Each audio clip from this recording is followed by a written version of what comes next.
এখন আমরা এমন স্তরে এসেছি, মাইক্রো ক্রেডিটের যেটা পরিসংখ্যান এখানে দেওয়া আছে, আর নতুন চিন্তা করতে হবে এখানে। মাইক্রো ক্রেডিট ব্যাংক স্থাপন, এটা এখন এনজিও,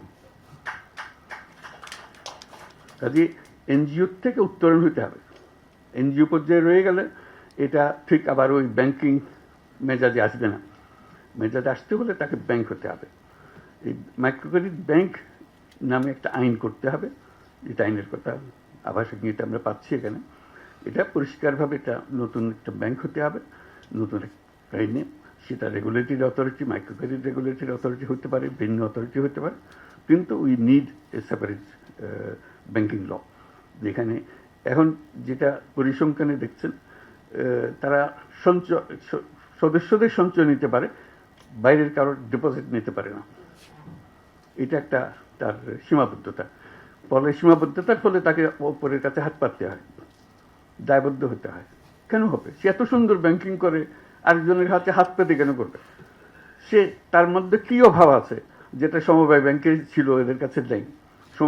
সমবায় ব্যাংকে আপনারা ব্যাংক বলছেন, মাইক্রো ক্রেডিট ব্যাংকে আপনারা ব্যাংক বলবেন না, তাকে সেই অধিকার দেবেন না। কি কি পাস করতে হবে তাকে এটা করার জন্য? সে সব কিছু পাস করে এসছে।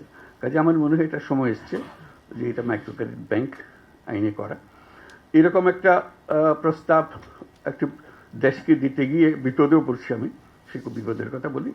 তারা বহু বিরাট বিরাট মাইক্রো ক্রেডিট প্রোগ্রাম করেছে, সারা দেশ জুড়ে করেছে, বিশাল দেশ। ওই মাইক্রো ক্রেডিটের মধ্যে আলাদা করে রেখে দিয়েছে। তাহলে বলি এত সুন্দর কাজ করছে, এত বড় বড় কাজ করছে, তোমরা একে ব্যাংকিং লাইসেন্স দাও না কেন? কী অভাব তাতে? বলে যে না, এটা মাইক্রো ক্রেডিটের বাইরে ওরা পারবে না। আমি যদি দিয়ে দেখো তো একবার। তো সেইটার থেকে প্রস্তাব দিলাম যে অন্তত 10টা top bank micro credit organisation, যেগুলো তোমরা ইতিমধ্যে লাইসেন্স দিয়েছো মাইক্রো ক্রেডিট অপারেট করার জন্য, এগুলো বিশাল আকারে করছে, তাদেরকে পরীক্ষামূলকভাবে লাইসেন্স দাও, ব্যাংকিং লাইসেন্স দাও। তো অবশেষে তারা শুনল, এরকম 4-5টা ব্যাংকের দিল। বিশাল বিশাল ব্যাংক হয়ে গেল সেগুলো। এত বড় হলো, তড়িৎ গতিতে তারা দেশ জুড়ে চলতে আরম্ভ করলো। আমি তাড়াতাড়ি বললাম যে তোমরা লাইসেন্স দিয়েছো, ভালো করেছো, কিন্তু একটা কথা খেয়াল করো নাই, আমি তো মাইক্রো ক্রেডিট ব্যাংক করতে বলেছিলাম, তোমরা তো একটা কনভেনশনাল ব্যাংক বানিয়ে হলো। লাইসেন্স ফুল ব্যাংকিং লাইসেন্স দিয়ে দিয়েছে, এটা মাইক্রো ক্রেডিট ব্যাংকিং লাইসেন্স, যে এই কাজ ছাড়া সে অন্য কাজ করতে পারবে।